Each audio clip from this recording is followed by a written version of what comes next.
Hello, Tennessee Valley. My name is Tim McDermott, and welcome back to Plan Today, Own Tomorrow.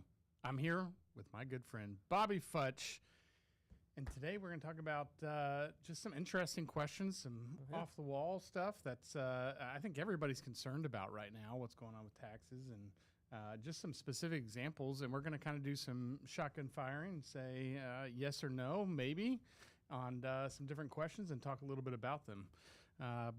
It's going to be a fun show. Yeah, sounds It's a little bit different than what we usually do. We got 20 questions listed here. Some of them come from our website. Some of them we just kind of cooked up. And yeah. That's going to be fun. Before we get started into that, it's getting a little cooler in this area of the country. It's cold, Tim. I wouldn't say cooler. It is cold. What's going on in your world? Yeah, we had a bunch of snow. I say a bunch of snow. It snowed pretty good yesterday at Red Bank. My wife works from home, and so I don't know, about 11 o'clock, I get a video from her, text me on my phone. It didn't stick, but it was coming down. It was. It was. That's Be exciting. ready. Be safe. It's that time of year where we start sliding around these roads, and be safe about it. Yeah. Awesome. Bobby, let's talk a little bit about what we're getting into. I think we're going to start this first segment out on investment strategy debates. I like it. So let's talk a little bit about it. Is the 60-40 portfolio dead? Man, that's a lot to unpack there. And so, you know, and a lot of people talk about 60-40 portfolios. I think they're using it as like a risk management tool, right? 60% in equities, 40% in bonds. That way you have a little bit of the growth and then the safety or kind of slow growth in the 40% bond portfolio. Bonds just don't work like they used to. Yeah. Right? Bonds don't work like they used to. And that's for a couple of reasons. One, since like the 1980s, interest rates have just continued to decline. Even this year, you know, the Federal Reserve has lowered rates a couple of times. Well, what happens when interest rates get lower, when they decline, the value of those bonds go up.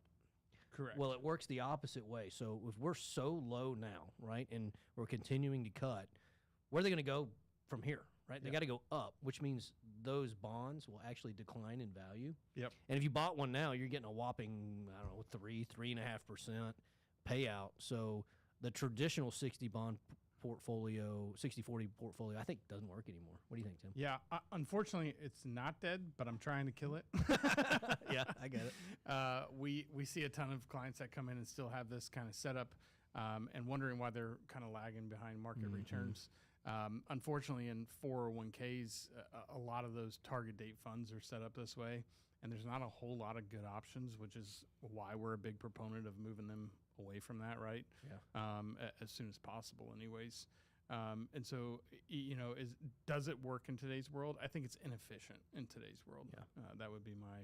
Yeah, it doesn't provide you the safety that it used to. Agreed. Yeah, So 2022 was a great example of that. Yeah, so the alternatives are literally, you know, alternative asset classes. Sure. You know, we're using a lot of fixed indexed annuities, you know, kind of fill that space.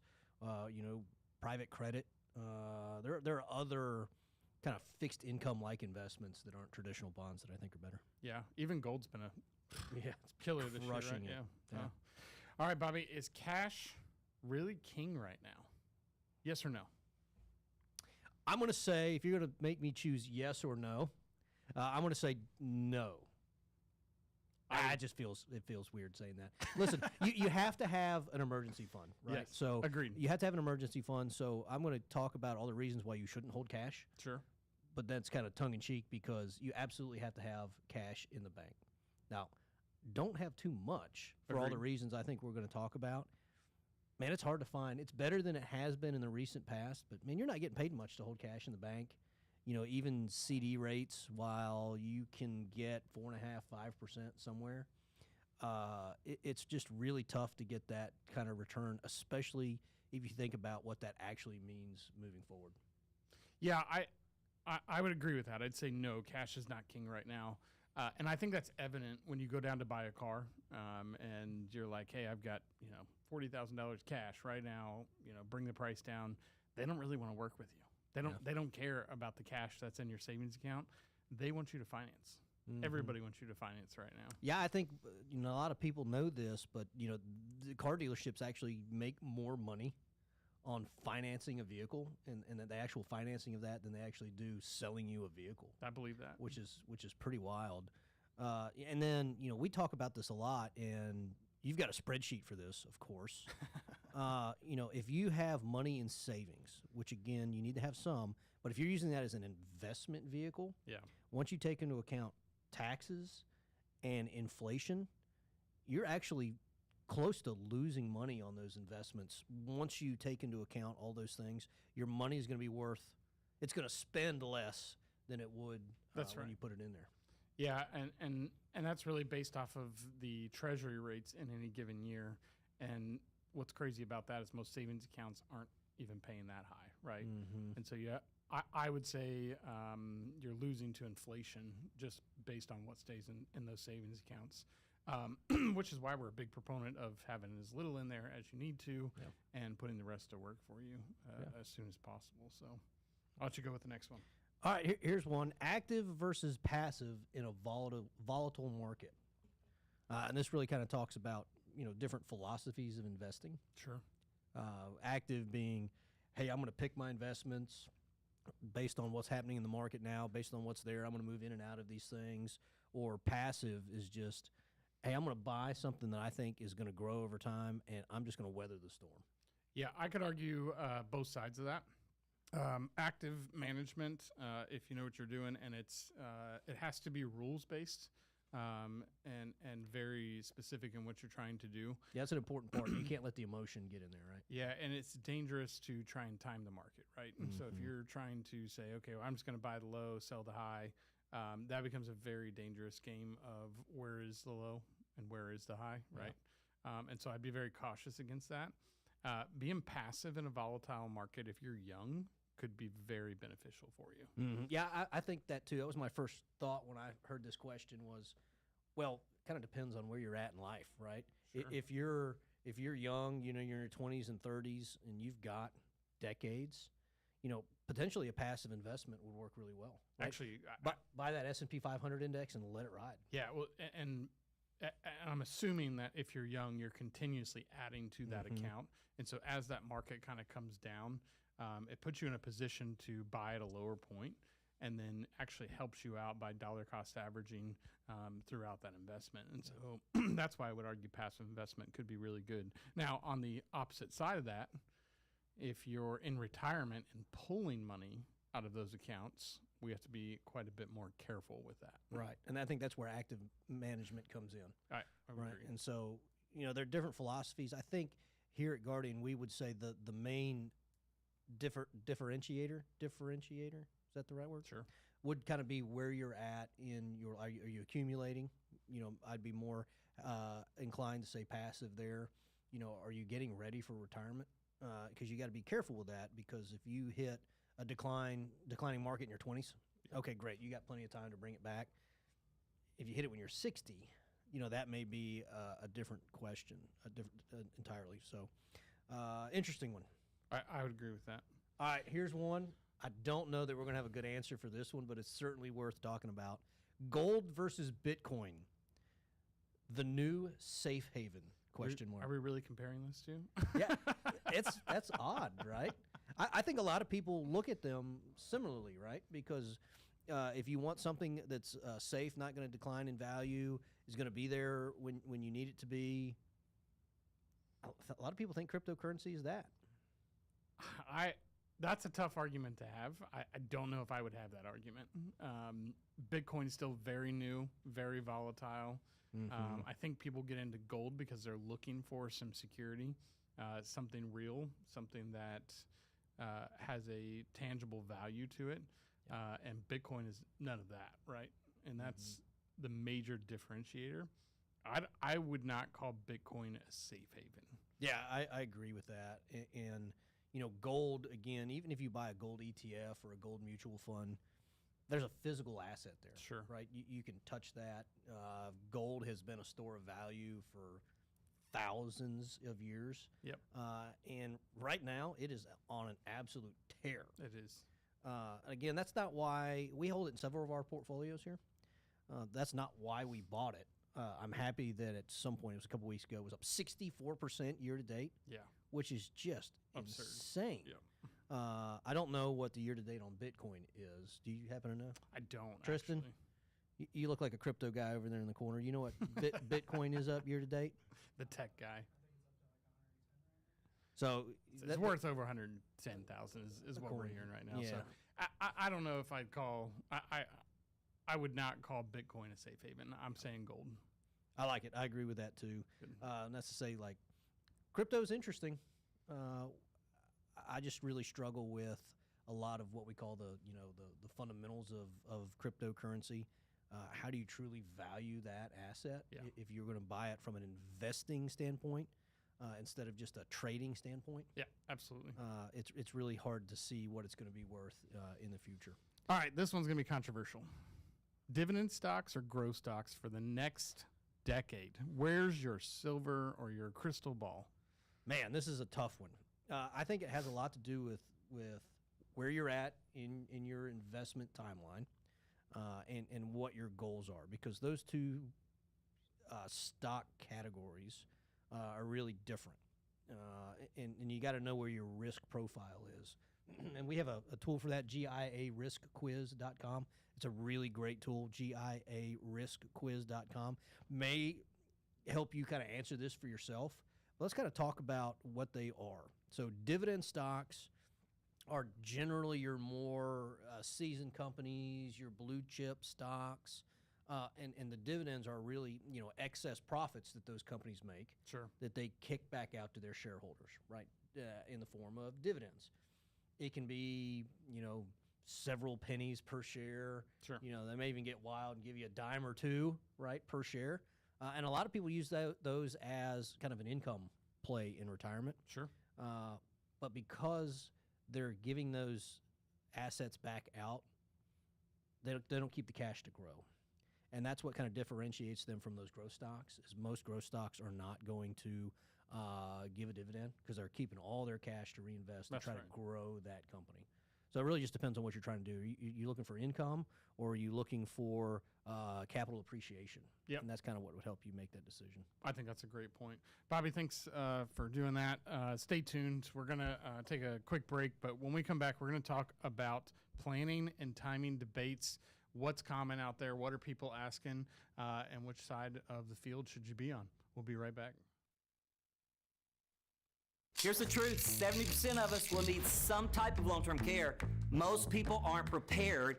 And traditional long-term care insurance, it's expensive, and if you don't use it, you lose it. We have modern solutions, plans to protect your retirement, preserve your legacy, and give you flexibility. Text LTC to the number you see on your screen and get your guide today. Let's plan for tomorrow, starting now. Plan today, own tomorrow. Today we are talking about some of the common questions that we're getting asked, some common debates that are out there. Should it be this or should it be that? In our first segment, we talked a little bit about investment strategy debates. What's happening with a 60-40 portfolio? Is cash really king? Active versus passive being in the market? Gold versus Bitcoin. That was an interesting one. Yeah. And talking about dividend stocks or growth over the next decade. And right now, we're going to jump into some planning and timing tips to talk about what's going on, how are people planning, what's the timing look like, and looking forward to doing that. This first question we get at least once a week. We get it all the time. I would agree. Should you pay off your mortgage early? Tim? No. No? In general, I would. Well, so we always talk about it. The numbers generally say one thing. Sure. Right? Interest rates on mortgages have been so low for a long while that from a math and investment standpoint, it almost never makes sense to pay off your mortgage early. And so if you want to just maximize how much money and maximize your balance sheet, to your point, the answer is no.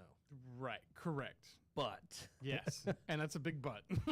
here's the question. This is how I always tell clients and prospects when we talk about this. I lead with that. From a number standpoint, don't pay any extra on your mortgage. Right? If you can make more in your investments than you're paying in interest on your mortgage, it doesn't make sense from a math standpoint to pay it off. Agreed. But here's the question I always ask them, and I generally never answer this question for clients. I say, how much is your peace of mind worth? Yeah. If you could assign a dollar figure to the peace of mind you have, knowing that your house is paid off and you don't owe anybody for that house, what would that number be? And when people get to thinking about that, and I don't know, it just depends on your mortgage and how much you paid for a house and all of that. You may save, a couple $10,000 in interest by paying it off early if you're aggressive with it. Is that worth your peace of mind? For a lot of people, it is. Yep. Right. I look forward to the time when I don't have a mortgage note. Right. That'd be awesome. I know the numbers don't make sense, but I pay more on my mortgage. We had a client come in the other day. They had $24,000 left on their mortgage, and they asked, "Should we just pay this off?" Yeah. And it was really the husband of that situation who was like, "I would just rather not have it." Right. And I was like, "Great. Go pay it off," right? Yeah. They had the cash. It was sitting in a savings account. It wasn't doing much for him. Yeah. He was going to feel better at night. Go pay it off, right? And a lot of this argument is based around having a 3 or 4% mortgage rate, where money's cheap, right? If you can borrow money at that cheap and you can go make 6-7%, by all means, go do it. But I think we are in an interesting time right now where we've seen mortgage rates come up into the 7s. Yeah. We're seeing some rate drops now happen, so those mortgage rates may come back down. But I think over the long term, we may see I don't think we'll ever see a 3 or under 3% mortgage rate again. Mm-hmm. So I would be cautious with saying that, is this going to be relevant in 5 years? Maybe not, right? Yeah. That may be a different conversation. If mortgage rates come up and you're paying 10, 12% on a mortgage, at that point, the math flips, right? Yeah. Hammer that mortgage as much as you can. I would say that. But right now, most of us are carrying really cheap mortgage rates. So, again, from a math standpoint, don't pay any more than you have to. I will say I'm a big fan of getting rid of debt. Yes. I don't think you should have, especially things like credit card debt or high interest, automobile debt. I would say get rid of that as soon as possible. But some debt is good debt, and I think that's how you leverage your assets to put yourself in a better position in the long run. So that would be my argument to the mortgage. All right, number 7. Roth conversions now or later? Do it now. Don't wait. Stop what you're doing and go to our calculator, plantodaytaxbill.com. Go check it out. I want you to jump on there. It'll take you like 5 minutes to look at this, and it will tell you what your taxable issue may be in the future. That is a big number. Yeah, we're in the 3rd lowest income tax bracket right now that we've ever been in. Absolutely. It is no better time right now to do Roth conversions, especially with the One Big Beautiful Bill Act. It extended current income tax rates out to at least 2028. They may continue to be low after that, but at some point, tax rates have to go up. We're at $38 trillion in debt right now in this country. Yep. Man, right now is really the sweet spot for Roth conversions. Not to say they wouldn't be useful later, but right now you're kind of like the golden hour of Roth conversions. Yes. Now let me recant a little bit. I did say right now, and I do think right now is a really good time to do Roth conversions for about, 75% of people. Mm-hmm. If you're in a position where you're a high income earner and you're looking to retire in a few years, it might make sense for you to wait that few years to start doing those Roth conversions. This is where we have some pretty in-depth planning tools to say, what's your taxable income? What's it going to be? It kind of lays out a timeline for retirement and then tells us the most efficient way to do that. I think that can be a powerful tool in the Roth conversion conversation, but I would not put this off. If we're able to do some or any Roth conversions, now is a great time to start that conversation. Yeah, and we put that tool together, plantodaytaxbill.com, just for that reason. That's right. We think it's so important, and you got a window to make that happen right now. That starts the conversation. Once you fill that out, you'll see what that tax bill may look like for you in the future, and then we can have a more in-depth conversation about what that can do for you, down the road. Awesome. Social Security. Should I take it at 62 or 70? 62 with the assumption that you are done working. Yeah. My rule of thumb there is typically sooner rather than later, as long as you're not penalized for it. There's some caveats to this rule, but the idea here is that you should be taking that Social Security sooner rather than later. There's a reason our U.S. government puts an 8% roll-up on it per year. They know that the longer they hold on to your money, the more that they get to use it. And the vice versa is typically true.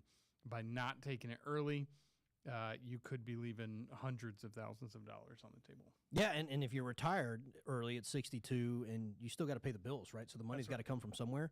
And so if you're pulling from your investment accounts, your 401ks, your IRAs, instead of spending Uncle Sam's money, really you're handicapping the growth for potentially decades. So I agree with you. Take it as early as you can, as long as you're not working. Yep, and we have a calculator for that. We'll be glad to share with you and show you what that looks like. I would say one of my caveats is if there's an age gap there between you and your spouse, and one maybe has a lower life expectancy or is sick, it can make sense for somebody to wait because when one passes, you get the higher of the two Social Securities, and that could make all the difference in your lifetime. That is one of the caveats that are out there. And so there's a few different situations where I would say maybe at least one of you needs to wait. Otherwise, start it early, or if you're still working, I would take it at full retirement age if need be. Agreed. Because even if you don't spend it, you still have you can go save it. You can put it in an investment account or in a savings account. That's right. Bobby, buy the dip or stay the course. I feel like this one belongs back in the investment strategy debate. I do too. Buy the dip or stay the course. It depends, right? I would say it's always a good idea to buy the dip. I would wonder if you had cash or other means to buy the dip. Why wasn't it invested in the first place? Buying a dip is always a good idea, but I would caution you on trying to time the market. I was just going to ask you, is that market timing, right? If you are sitting on a whole bunch of cash waiting for the dip to happen, I would say that that's not a good investment strategy because you're missing out on all that potential growth sitting on the sidelines waiting to try to feel smart buying the dip. Right now, if you've got an investment plan and you're in a 401k and you're putting money in every 2 weeks when you get paid and you have some extra cash and you see the dip, maybe, but also don't spend all your emergency account or all your cash holdings trying to buy the dip because it may continue to dip. Sure. Right. So I would say if the opportunity presents itself to buy the dip, great, but don't hang out waiting for it. I would agree with that. I'd like the idea of buying the dip.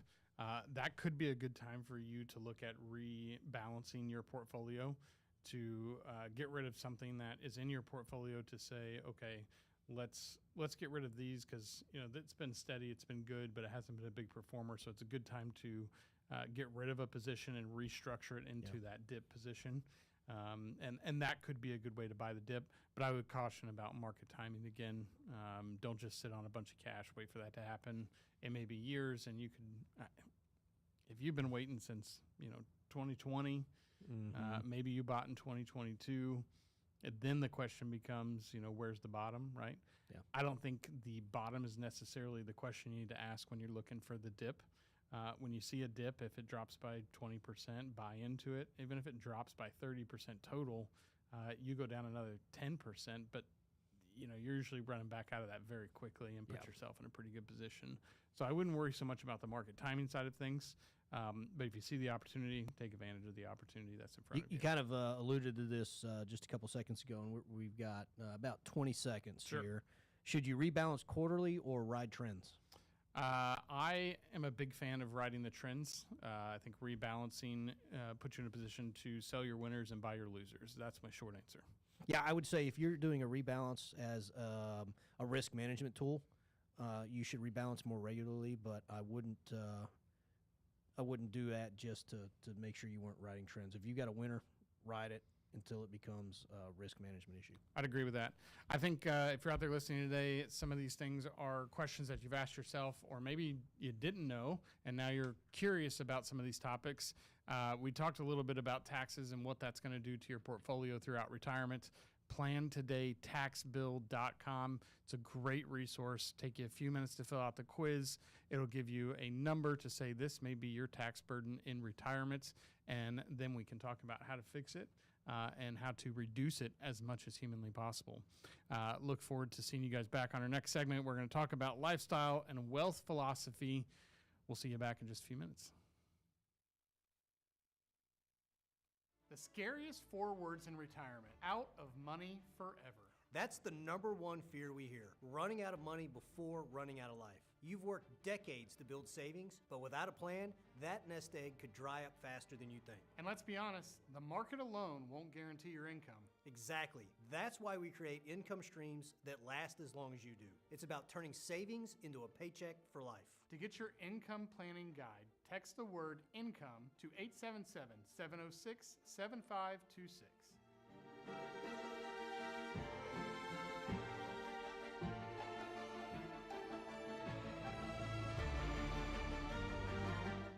Highly debated questions in retirement, Bobby.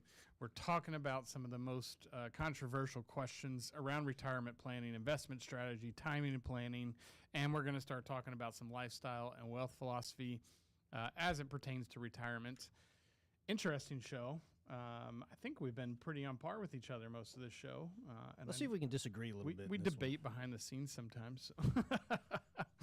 We did start out our first segment. We talked about investment strategy debates, what's going on with the investment strategy world and how things are changing.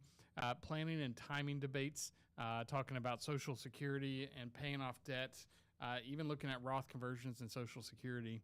And so these are things that I think most people are talking about right now. In fact, I know they are because a lot of these questions are from our viewers. Yeah, so we've got a place on our website, GIAPlantoday.com. You scroll down to the bottom of the first page, and there's a place where you can leave us a question. We'll read those and get back to you. A handful of these questions came from our website. Love it. Bobby, next one's up. Would you rather rent or own in retirement? Oh, man. This is a tough question, right? If you've bought a house early in your working career and it's paid off when you get into retirement, I think it's pretty cut and dry at that point. Don't sell your paid off house to go rent, in my opinion. But there's something to be said for, listen, if you bought a house in your 50s or 60s, you still got 15, 20 years on your mortgage. You don't want to worry with the maintenance and cutting the grass and all that sort of thing. Go rent. Right? It comes with its own set of issues. The landlord sells the house and you got to relocate or something like that. But especially if you're disciplined in your spending plan and you can rent something for cheaper and you don't have to pay for roofs and air conditions and stuff, and you can save that in retirement, use it for fun things. I don't know. I don't have a good answer for this one. What do you think? I would say own. In mass majority of cases, I would argue that you ought to own simply because the real estate itself is an investment. Over time, real estate's always gone up. Of course, we've had dips in our markets. But I think if you put yourself in a position to rent in retirement, especially if you're on a tighter budget, you may put yourself in a position where 10, 20 years from now, inflation comes back and that rent is double or triple what it used to be, right? Not to mention, we've had a few couples in here recently where we were talking about some long-term care planning for them. And as they got a bit older in retirement, they were going to use that house as a last case resort to sell it and use that to pay for some of the long-term care results. Now, I could argue for rent. If your goal is to just travel and live in different parts of the world, don't go buy a house every time you move if you're going to move every year or two. But I think for mass majority of folks, I think owning is probably a good situation. That's what I was thinking. A lot of clients, like to get the big motorhome and travel the country in retirement. And man, if you could just, run out of a lease and just disappear for 3 months and you don't have to worry about a house, renting may do it. I don't know. I don't think there's a clear-cut answer there. Agreed.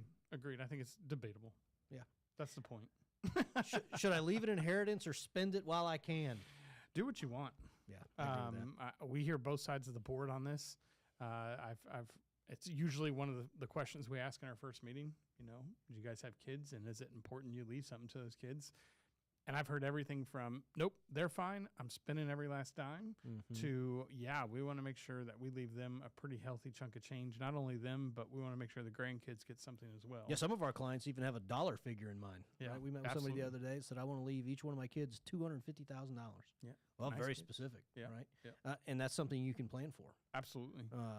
But then, you know, more often than not, we say, you know, I like to say this, I want to bounce the check to the undertaker. Yeah. Right? I want to make sure I spend every dime that I've earned in retirement enjoying it. So, I would say the most common answer we get there is we want to take care of mom and dad. And if something's left, we want to make sure it goes efficiently to our kids, right? Yeah. That's probably the most common answer we hear. And what that looks like is just making sure we have your estate plan in order, making sure beneficiaries are named properly, and we have a good budgeting and spending plan for mom and dad as long as they're alive. yeah, I like that.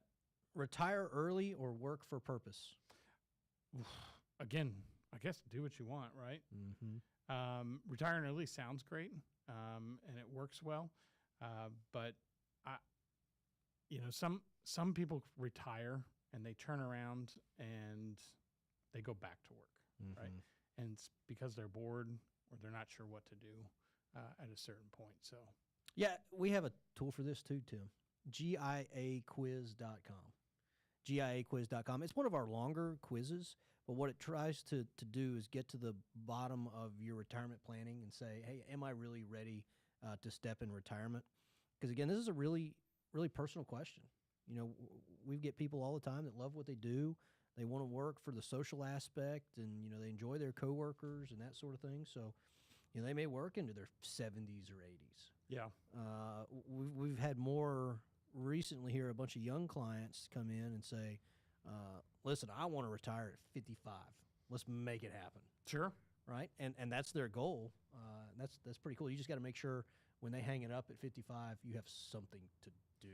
I would say, yeah, I would agree with that. And I think a lot of those folks do retire and they end up, you know, working at the church part-time, or they go grab a starter job at the golf course and enjoy being part of their hobby is what they do every single day. So, you know, do what you want. Everybody's got a different goal at the end of the day.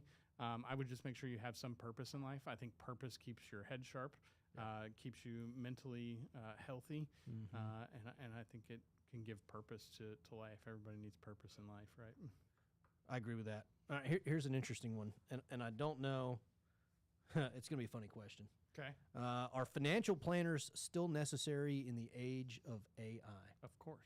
Of course, I'm we sitting wouldn't say here anything today. different, right? But a serious part of that question, in my opinion, is one, you know, good financial planning is about the person, Of course. right? Not the numbers. The numbers are very important. Don't get me wrong. That's a big part of what we do is to make sure that the numbers are there and you don't run out of money. Sure. But how is an AI going to be able to talk you through, you know, getting comfortable with retirement? You know, making sure that you can transition and all those sorts of things. I think AI has become an amazing tool. We use AI in our industry quite a bit, but I think it's a tool to help with things. Absolutely. I know people are talking about AI investment strategies and different things like that. I would be very cautious with that. I mean, we've used a fair amount of like Chat GPT and whatnot, and sometimes we get year-old data kicked back to us and things like that. And so I would be very cautious of relying just on AI, at least in today's world. Maybe it gets to a point where it could do that. That scares the snot out of me, but Yeah, and a lot of people, again, there's investing tools out there. You know, you have AI put together, you know, investment portfolios and that sort of thing. It's just really difficult to figure out, you know, risk profiles and that sort of thing because, you know, AI, you know, AI isn't getting ready for retirement, right? So is what they're suggesting to you going to work for somebody in retirement? It's just, it's too new yeah, right now to say that our jobs are going to be taken by AI. I would think that it could get you in a lot of trouble too if you didn't completely understand the parameters of what it's trying to tell you. yeah, it absolutely could. I'm cautious about what AI is doing, and I do think we'll probably see some more heavily regulated rules come down on AI over the next few years, and that could bring it back a little bit. I think AI is here to stay. I don't think it's Agreed. going away. It's a great tool. I think it's works very well as a tool, right? Just like anything else. I don't think it's going to take over a whole bunch of everything, right? At the end of the day. So. Agreed. All right. What's more dangerous, inflation or taxes? That's actually a very interesting question. Yeah. Inflation. Okay. Why? I think inflation is more dangerous because you can't control it, right? You can kind of control your tax burden. There's some planning tools that you can use to lessen or mitigate taxes. Okay. I guess the same could be said for inflation, but you just got to make more money to defeat inflation. And so I would say I'm more afraid of uncontrolled inflation than I would be rising income taxes. I like that argument, actually. If I had to play devil's advocate, I would say that tax rates are really low right now, and we don't know what they'll be around the corner. And so it's hard to plan for unknown taxes, but that's true on the inflation side as well, right? Do a Roth conversion. That's right. true. That's kind of my thought here is right now we're in the best time in a long time to do Roth conversions. And if you have a good Roth conversion plan, you could take taxes off the table entirely. Inflation would still be an issue, though. Agreed. Yeah, it absolutely would be. I think that could help with the inflation conversation if you weren't so worried about what was going on moving forward. So, interesting set of questions. We've got a fourth segment. We're going to talk a little bit about the end of year 2025 specific angles, what's going on at the end of the year, and how do you handle some of those different choices that you have in front of you when we come back in our fourth segment. Guys, if this is interesting to you, you're looking to understand if you're ready for retirement, if you're ready to move on to that next step, GIAquiz.com. It's a great tool. Take you about 7 minutes to go on there, fill out the information, answer a few questions, and you'll get a report back that'll tell you if you're ready or not, right? That's our retirement readiness quiz. Go on, take a few minutes, check it out. We'll see you back in the fourth segment.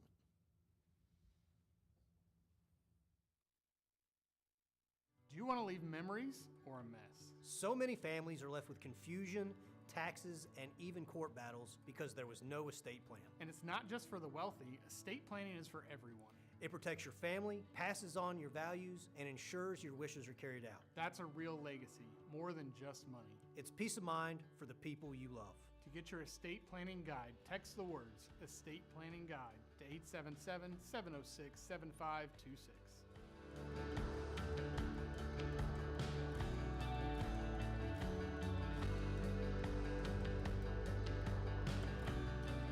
Bobby, last segment of an interesting debate on the radio show, talking about some highly debated decisions that people are making right now. Everything from investment strategies to how do we time these different things, looking at moving into retirement, down to the lifestyle and wealth philosophy. Now we're talking about what happens at the end of the year, 2025 specifically, and what moves should we be making right now? Yeah, it's been a fun show. Just kind of rapid fire questions. We got, 5 more to finish up with? We do. Is 2025 the year to harvest gains before potential tax law sunsets? So this is interesting because if you asked me this in January, I might have had a different answer. Agreed. Now we've seen some tax laws actually move into effect, and our current tax status has been extended, quote unquote, permanently. And so everything's permanent until Congress comes in and changes it, right? And so we're at an interesting time right now where taxes are remaining in those low tax brackets. In fact, the third lowest brackets we've ever seen in U.S. history. So is it a good time to harvest gains? Probably, right? And I only say that because we're at a low tax bracket. Yeah, rate. I don't think the end of 2025 is the kicker here, though, right? Sure, You know, agreed. is it good to harvest gains? You know, pay some taxes. Yes, but I don't think the end of 2025 has anything to do with that. Yeah, I would agree with that. It doesn't necessarily matter if it's this year or next year. Now, I would argue that if we looked at your tax brackets and we have some unused tax bracket in there and we're trying to do some tax planning over the next decade, yeah, maybe that makes sense. So it could be some year-end tax planning, but agreed, we're now in a permanently lower tax bracket rate. So I think over the next few years, take advantage of this. Yeah, while it's I still would there. be more in favor of looking for, you know, bringing income onto your income tax return through Roth conversions Sure, than I agreed. would really be just harvesting taxable gains. Yeah, I would very much agree with that. The long-term capital gains bracket really wasn't to change. Now we've seen some issues with that being brought to the floor on Congress before, but it's not a hot topic right now, so I wouldn't say it's a massive deal. Yeah. Will the Fed really cut rates again this year and next year? Yes, and maybe. Right? I think the market has really already kind of baked in at least one more rate cut in Sure. 2025. We've I think cut twice already this yeah, year. twice this year. I would say a third one is pretty much a given. A fourth one this year is a maybe. Which, if they cut twice more this year, I don't see whole lot it of room. happening in 2026. Yeah. That Doesn't- very well could, right? But we're running two issues there. One, you don't want the economy to run too hot. You know, if you cut rates too low, you run the risk of inflation, Sure. which is still fresh in a lot of people's minds. And then, you know, being able to cut rates to stimulate an economy is one of the main tools the Federal Reserve has. Agreed. And running rates too low for too long kind of takes that out of their tool bag, right? And so, you know, the president is really all on the Federal Reserve to cut rates. He wants to stimulate the economy. I get it. You just got to be really measured with that. And if we get two more rate cuts this year, I don't see it happening next year. What do you think that will affect if we see two more rate cuts in the next 6 to 8 months? Again, my big concern there is inflation picking back up. You know, the stock market has run really hard for a long time. That may continue. So from an investor standpoint, it could be good. But you want to really make sure, again, the inflation is still out there.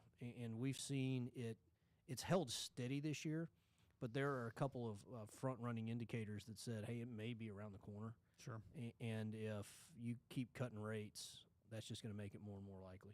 I think I agree with all that.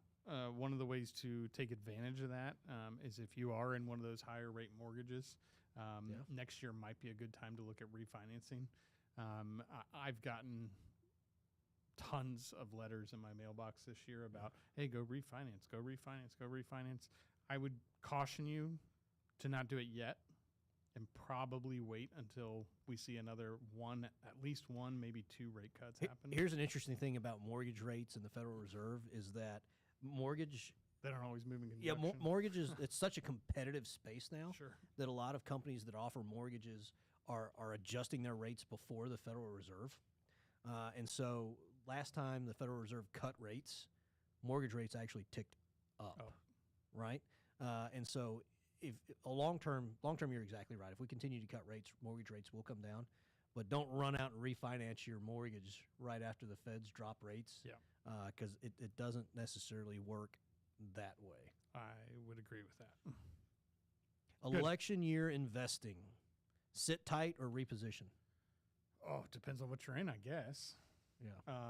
We are moving into the congressional election year in 2026. This will be the second year of the presidential election cycle. I don't foresee. Let me go rub my crystal ball. I'll be right back. I think. Yeah. We're cautious about next year. I would say that, but I think economically we're in a really good position. Agree. And I think lowering these rates kind of pushes us into a little bit of a better position moving into economics, and it allows us some room to kind of breathe. I will say, next year does present some potential volatility and concerns that should be watched. which is why we're cautious. Yeah. But I don't think we're moving into, some crazy, Yeah, nuts here. what I am cautious about next year, and I'm not going to get political, but we have a Republican president, Mhm. and Congress, both houses of Congress, have Republican majorities. That's right. And That'll we probably just flip. we just got done with the largest government lockout, longest government lockout in history. Yep. Right now, what happens if one of those two chambers goes to the other party? Right? It probably will. It probably will. And is that going to cause even more gridlock in Washington? It's kind of hard to look at it now and go, more than what we already have? Really? The longest government shutdown in history. And one party runs all of them. That's what I'm cautious about. Yeah. Is could it get worse? But government could. shutdowns typically don't negatively affect the market. Agreed. I'm just talking about the apparent dysfunction. Agreed. I could see the political volatility causing some market volatility along the way. I would agree with that. And chances are at least one of the House or the Senate will flip over to a Democratic side. That's typically what happens.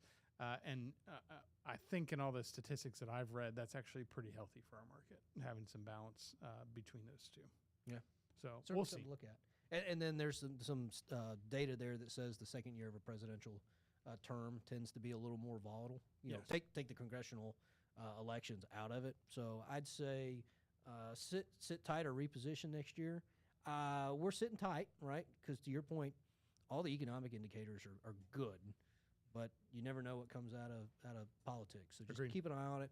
No need, in my opinion, to go do anything right now. Bobby, is college still worth the cost? Boy. Yes. Is this going to be our first disagreement, Tim? yeah, 100%. I think it is for certain people. Now, do I think college is overrated? I do. Right. I went to school down in Macon. I got an economics degree. It served me really well. I met a lot of great people in school. Do you have to go to college to be successful? Absolutely not.